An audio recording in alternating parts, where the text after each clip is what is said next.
Hey, how are you, Franco? Hello, Stephen. How are you? Very well. Great to see you.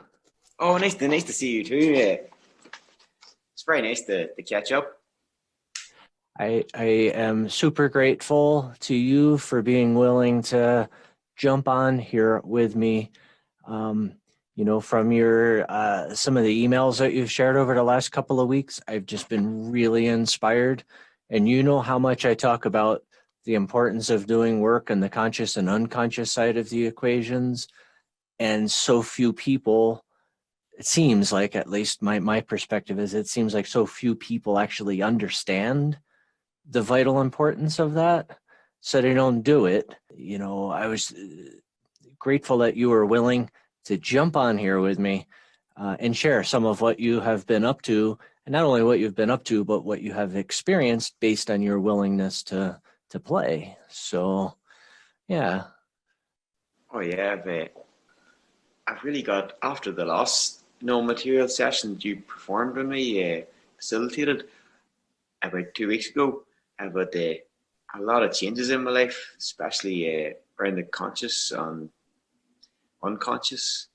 It was definitely a lot. I was drawn a lot to Tony Robbins' teachings, actually, just the actual day of the non material session that you facilitated. I was drawn to watch his documentary, Mm. and that led me to really get emotional releases a lot, which I felt I had needed this last. I maybe hadn't cried in years, and those times when I wasn't well in the past, I didn't even get to my father's funeral, and just letting go of all that hurt from the past that I really didn't even know or hadn't acknowledged was there. So with watching his different videos, I was relaxing in the bath one night and I wanted a video that didn't have too much baying as it was, something that could just be on in the background while I was relaxing. And he started talking about contacting your friends from the past that you've fallen out with. Not necessarily in a bad way, but it could have been in a bad way, but just to reconnect with people. So I thought about it and I thought, I need to do this, but to be honest, I was scared to do it. I could feel I hadn't got the courage in me. I felt I was lacking something, even though I knew I needed to do it to heal. But it so happened that the next day was Monday, and SEM Mondays was on. So during the session, I asked for guidance and courage, just so that I could progress in my journey. And just straight after the SEM Monday, I I just felt I had the courage and the drive, and something just sparked inside me. And I got on the internet, and actually, I'm not a big person for Facebook, but I joined Facebook just solely with the purpose that I could reconnect with some friends. There was four in particular that identified that we all grew up together. We were really good friends, but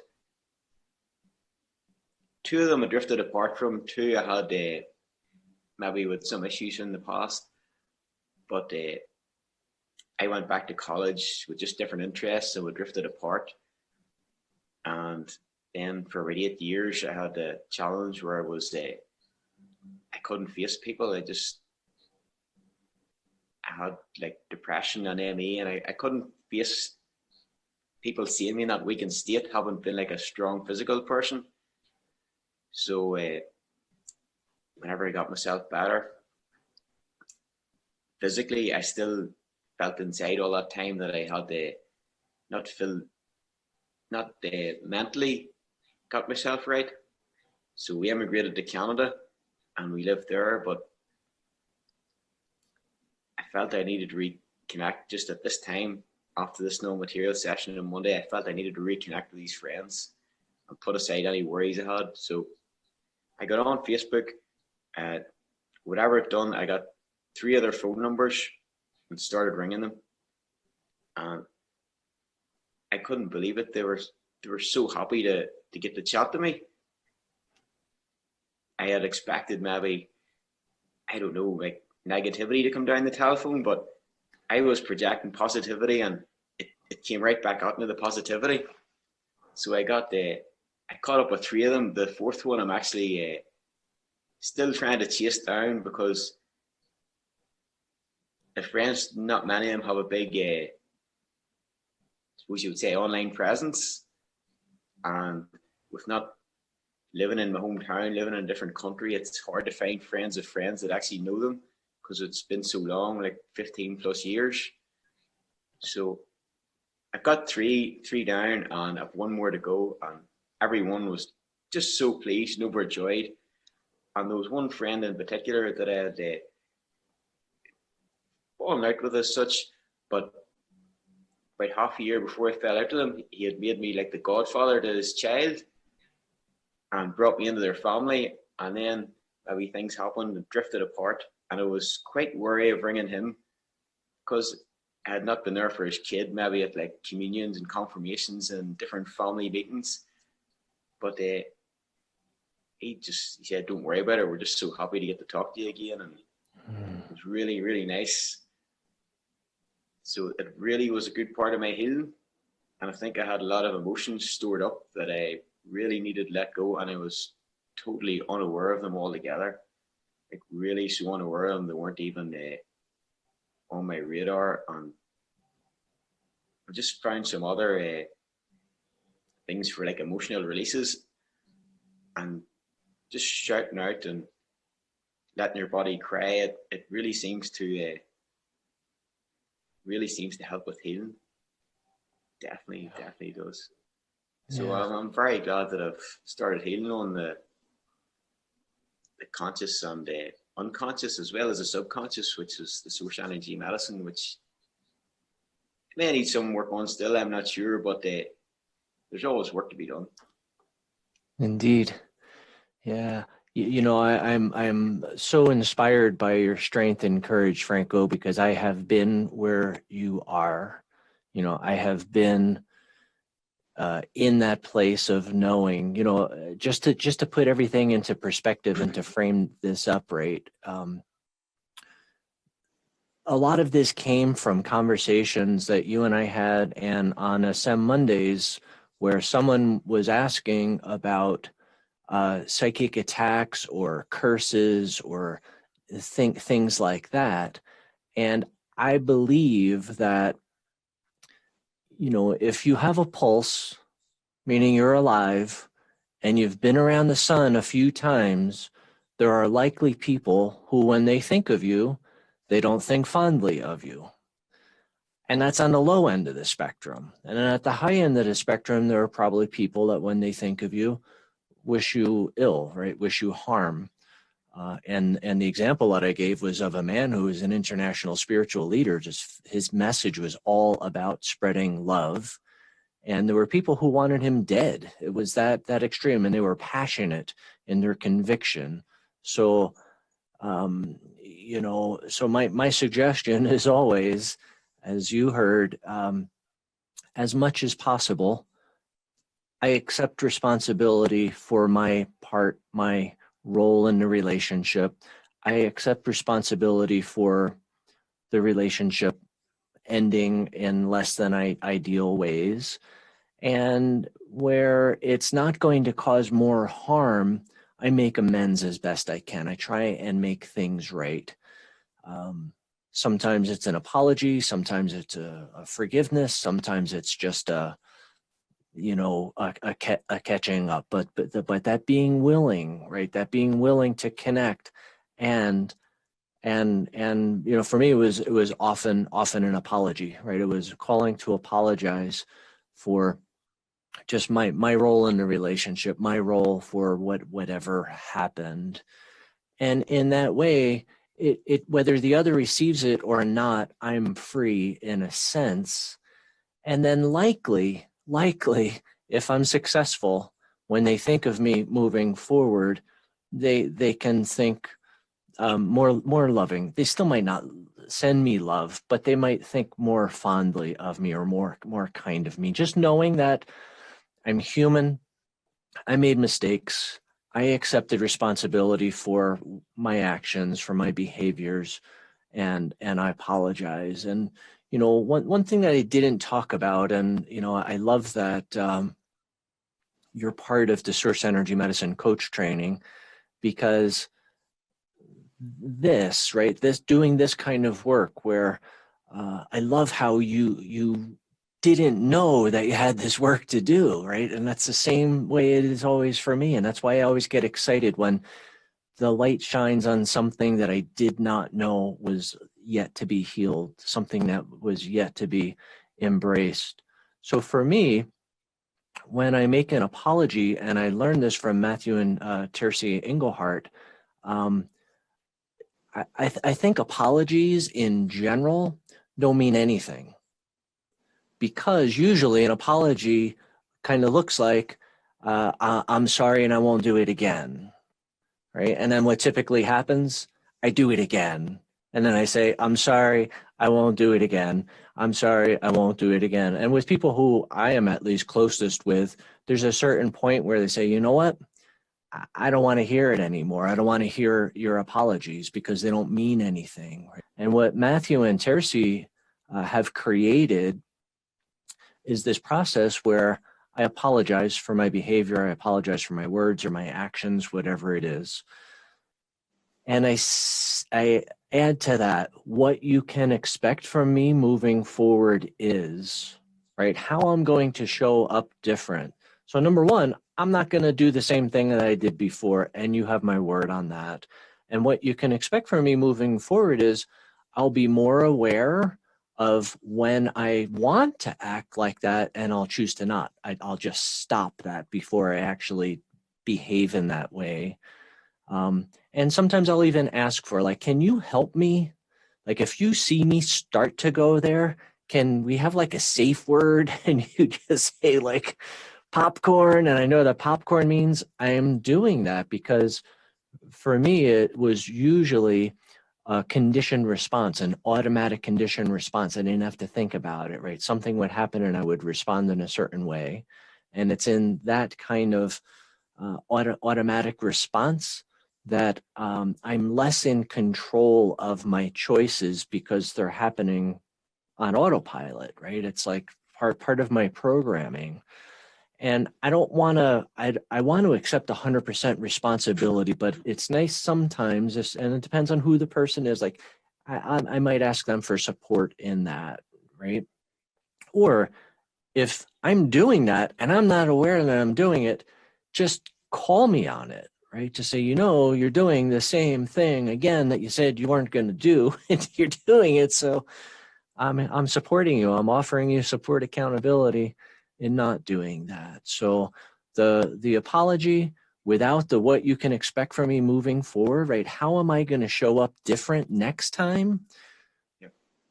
For most people, they're willing to give me a second or a third chance, right? Whereas if I just apologize and I do it again, they might accept another apology and maybe not. And, you know, people who have either high thresholds for pain or more unconditional love than most, you know, but at a certain point, the apology means nothing without the what you can expect from me moving forward. And I got to tell you, Franco, I remember the first time that I did this process was after, so Matthew and Tercy Engelhart are the founders of Cafe Gratitude, and they have an amazing book called Sacred Commerce. It's all about doing business from a place of high consciousness, high conscious awareness. And they have courses, and the course that I took was this Sacred Commerce course, and it was up in Boulder. And part of the work was write down 4 people who you're going to apologize to. Write down 4 people. And it should be the 4 people who would be the hardest for you to call, right? The 4 people that if you ran into them on the street, you would want to crawl in a hole and hide, right? The least likely people that you ever hope to see ever again, because those are the most important ones. And I wrote down my 4. And even the easiest of those 4 was not easy. And I remember literally like having to get up enough courage, which was not easy, to make make these calls. I had so much shame and remorse and guilt about it. And yet I knew if I did not make these phone calls, the price that I would pay for, and I'm not talking about the psychic attack side of it, but just the burden of the guilt, the burden of the remorse, right? The burden of, I wish I could go back in time and have a replay, right? But I can't do that. So the only thing that I can do is apologize, try and make as right as I possibly can. And just own my responsibility for being a human being, having flaws, having character flaws, having moments of stupidity, and and apologizing for what happened. And then moving forward, you may or may not have a relationship, which doesn't really even matter. But what does matter is that I am relieved of the burden of guilt and the burden of remorse and regret. And then very likely when the person thinks of me, at minimum, they might think that I am trying to be an honorable man, right? That I am trying to live a life of integrity and authenticity, and I'm just trying to clean up my messes, right? And so it is really, I think it's a very selfish process, and I know that it takes immense courage. Even with like the next four, which were the easier ones, I remember just like putting it off and putting it off, and I finally just like scheduled it, and I had 5 minutes to do it. You know, and one of the things that Matthew and Tercy say is, like, you make your call, and they're not likely going to answer the phone because they'll see my name and they'll just send it to voicemail or ignore it. But do indeed leave a message, right? And the message is, hey, it's Stephen. I want to offer you an apology. Would you be willing to have literally a 2-minute conversation with me? I just want to apologize. Leave my number and hang up. And the times that almost every time I've left a message, and almost every time they've called me back within a minute. Like, it's been almost immediate callback. And I've only had one person not accept my apology. And I was okay with that, because then I was relieved of the guilt that I was feeling. I was relieved of the regret and the remorse, and I still pray for this person. I still send them love. And I know there's no way we're going to be friends again. And yet if I saw them at a social engagement, I wouldn't cringe. I wouldn't want to hide. I might not have a conversation with them, especially because they wouldn't accept my apology. I'm not going to try and engage them, right? I'm not going to force a conversation on them or a friendship on them. So, but it's a really powerful process. And thank you so much for sharing so openly and authentically. And the part that excites me the most is from going to being unaware of these, the areas that would be wise to heal, to being bold and courageous enough to release the emotions, to allow yourself to have water coming out of your face, which is the way I see crying, right? It's tough for guys to cry. The bits that you've shared with me about your growing up, and from the time I was probably really young, I would say like 3 or 4 years old, was told not to cry. And often when I did cry, my older brother just beat the crap out of me, which of course leads to crying, which leads to more beating. So I got the message really, really, really early on that it's not appropriate to cry. I don't care what's happening, kind of thing, like, childhood, dog dying.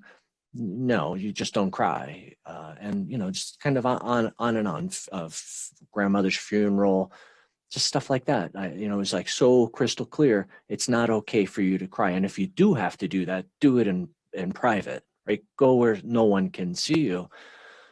which then makes it tough when we become grown-ups, because then we have this strong emotion that I think is healthy to express, except we have this oppression around it. And I know that, I had such strong beliefs that it was not appropriate for me to express those emotions. And I think the same for most men is true with anger as well. I learned at a very, very young age, it's just not okay. It's not appropriate. And then sometimes not safe, because it would go from anger to rage, and then people got hurt.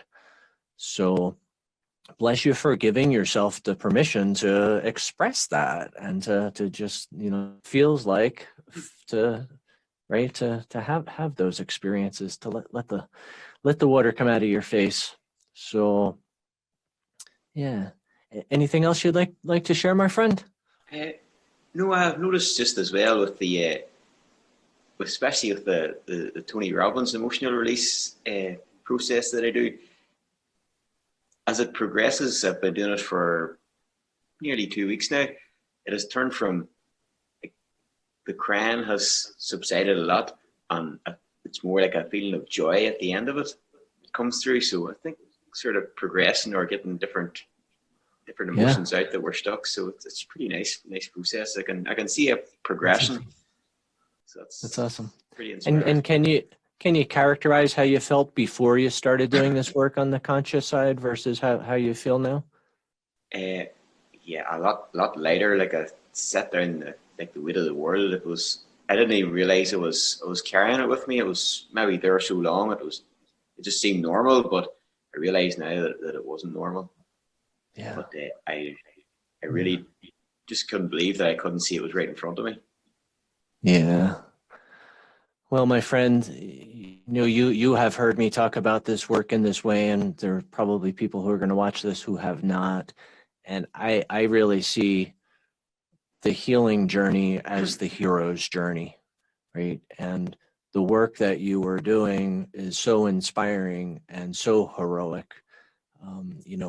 To be, a young man with, full life ahead of you, to be able to let go of that burden, the weight of the world that you were carrying, will free you up to be more of the greatness that you were created to be, right? I don't think God created you to walk around with burden or the weight of the world on your shoulders. And it certainly limits what's possible for you when you do take that on. I know it was true for me when I took that on. So, bless you for letting go of that, because as you let go of that, then you allow more of your light to shine, more of your ideal energy level, which is absolutely radiant.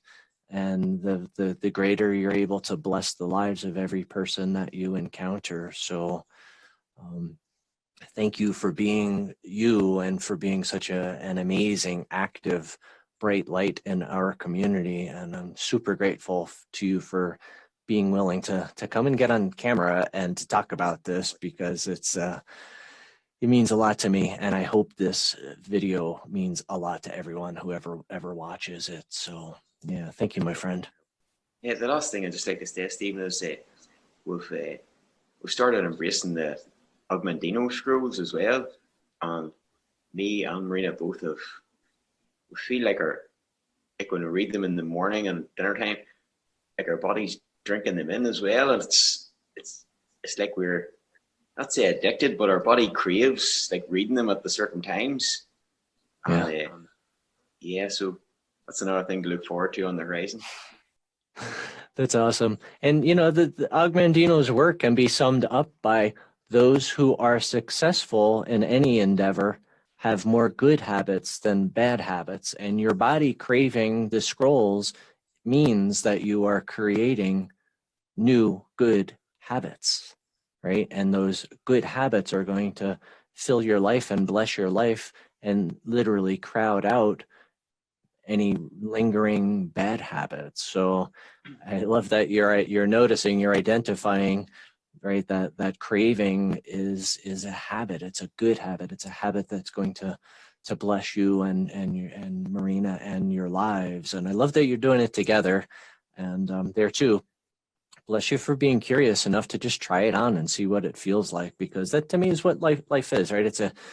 I always feel like I'm a human laboratory and there's just this never-ending experiment going on. And, I often share my experiments with our community, and bless you for taking that on and for trying it. I love, think about that morphic field, right? I mean, that's an interesting thing to think about. So, gosh, continued blessings, Franco, and continued blessings to Marina. And, thank you for sharing your healing journey with us. It really has been very precious. So I appreciate that very much. Thank you, Stephen. Thank you very much. I enjoyed chatting with you. Yeah.